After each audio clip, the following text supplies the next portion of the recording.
না, আমি তুফান সিনেমাটা আমি করতাম না। করতাম না, আমাকে নেওয়া হলেও আমি করতাম না। কারণ কাউকে বাদ দিয়ে আমাকে নেবে এটা আমি করতাম না। আমার জন্য যেটা তৈরি হবে আমি সেটাই করব।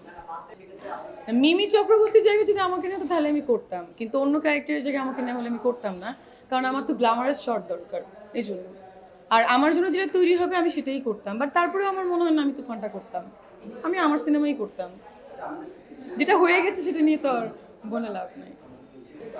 না না, নট অনলি কিন্তু তুফান, সব সিনেমায় কিন্তু শাকিব ভাই গেছেন। রাজকুমার ভালো গেল, তার আগে ছিল প্রিয়তমা, যেটা দিয়ে প্রথম ভাইব তৈরি হলো সিনেমা চেঞ্জের। আপনারা জানি না বারবার একই সিনেমার নাম কেন বলছেন। আশাদন্দন ভাই যে সিনেমাটা হলো, প্রিয়তমার যে গানগুলো ছিল, এটা দিয়ে কিন্তু একটা ডিফারেন্ট, মানে একটা তৈরি হয়ে গেল একটা লড়াই। ঠিক আছে, ওই সময় কিন্তু আরেকটা সিনেমা ছিল নিশো ভাইয়ার, মানে এই দুটো নিয়ে খুব কন্ট্রোভার্সি চলছিল।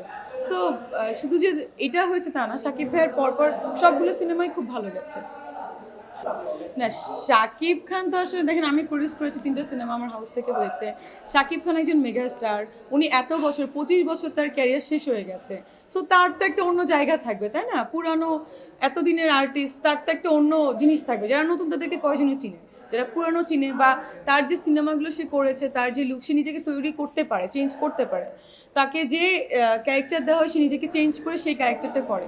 অন্য আর্টিস্টদেরকেও সুযোগ দেওয়া হলে করতে পারবে না, কেন পারবে না? অবশ্যই পারবে। না, এটা আসলে ডিরেক্টররা হয়তো বা তৈরি করতে পারে না, এটা আর্টিস্ট কিভাবে তৈরি হবে। আমার তো মনে হয় ডিরেক্টর যেভাবে বলবে সেভাবে আর্টিস্ট কাজ করতে পারে। আপনি একটু আগের প্রসঙ্গে যাবো, যেহেতু আপনার প্রসঙ্গ আমি টানি নাই, সেটা হলো যে সামনে কমার্শিয়াল সিনেমায় আপনাকে মানে ওইভাবে দেখবো কিনা। আমি তো সব কমার্শিয়াল সিনেমাই করি ম্যাক্সিমাম, আমার তো কমার্শিয়াল এবারে কোনো সিনেমাই নাই। আমাকে বরং, যেমন আমি অমিতাভ রেজা ভাইয়ের মাঝখানে একবার কথা হয়েছিল, তখন আমাকে বলছে তুমি তো কমার্শিয়াল সিনেমাই করো। আমি জানি আমি একটু ডিফারেন্ট ট্রেন্ডের সিনেমা করতে চাই। সবাই খেলে আমাকে দেখলে ওই কমার্শিয়াল জিনিসটাই দেখে, আমি একটু অ্যাক্টিংয়ের জায়গাটা আমি দেখাতে চাই মানুষকে, এটাই। আমি তো কমার্শিয়াল সিনেমা এখনো যে 4টা করছি সবই কমার্শিয়াল। আপু আপনার একটা ব্যস্ততার জায়গা আছে, সেই জায়গা থেকে এই সিনেমা জগৎ এই জায়গাটায় ফোকাস করা যায়। না, আমি কিন্তু আগে নায়িকা হয়েছি, তারপরে কিন্তু আমি ডাক্তার হয়েছি।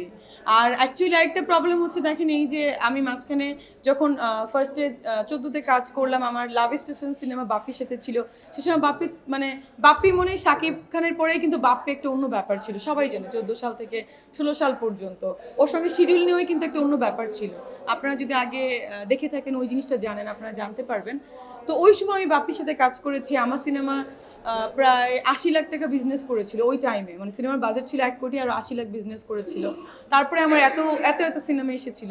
বাট সিনেমাতে একটা ব্যাপার হচ্ছে যে, আমি যেহেতু কিছু কথা বলি, আমি যখন আসলাম আমার অনেক শত্রু, অনেক নায়িকার স্পেশালি আমার পিছে লেগে যায়।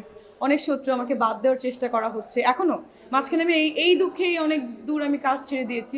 এখন আবার যখন এই যে আবার লাইমলাইটে আসলাম, সিনেমা করলাম, ভাইরাল হলাম, দেখা যাচ্ছে আবার পিছে লাগা শুরু করেছে। ফার্স্টে দিল কিভাবে, বিভিন্ন মাধ্যম, আমি বললাম না কারোর নাম, তারা আমাকে নোটিশ পাঠায়।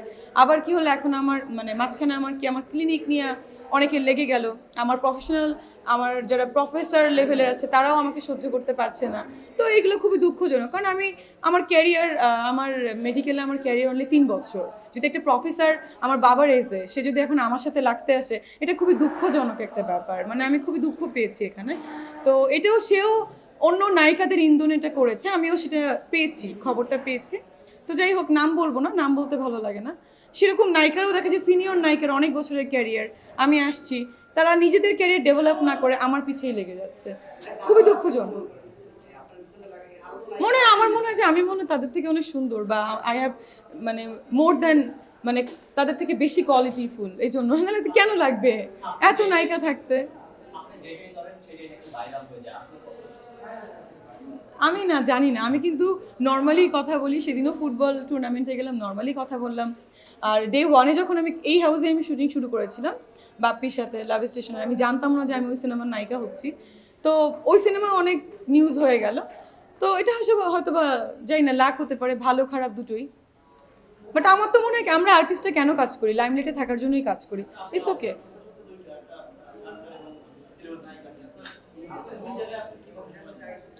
ওই যে বললাম, আমার সিনেমা জগতে আমি তো করতে হয়, আর ডাক্তারি যেটা সে জগতে আমি মাঝে মাঝে যাই। আমার ডক্টর রাখা আছেন 7 জন, ওনারা এখানে কনসালটেশন দেয়। বিভিন্ন ডিপার্টমেন্টের ডক্টর আছে, অর্থোডন্টিক্স, এন্ডোডন্টিক্স, তারপরে বিউটির কসমেটিক্সের উপরে যে সে আলাদা আছে। আমি শুধু ওখানে যে সাজেশন দেই বা আমার যখন আমার রেফার পেশেন্ট থাকে তখন আমি যাই, এরকম একসাথে অ্যাপয়েন্টমেন্ট নেই, একদিনে অনেকগুলো পেশেন্টের, সেভাবে আমি আর কি যাই।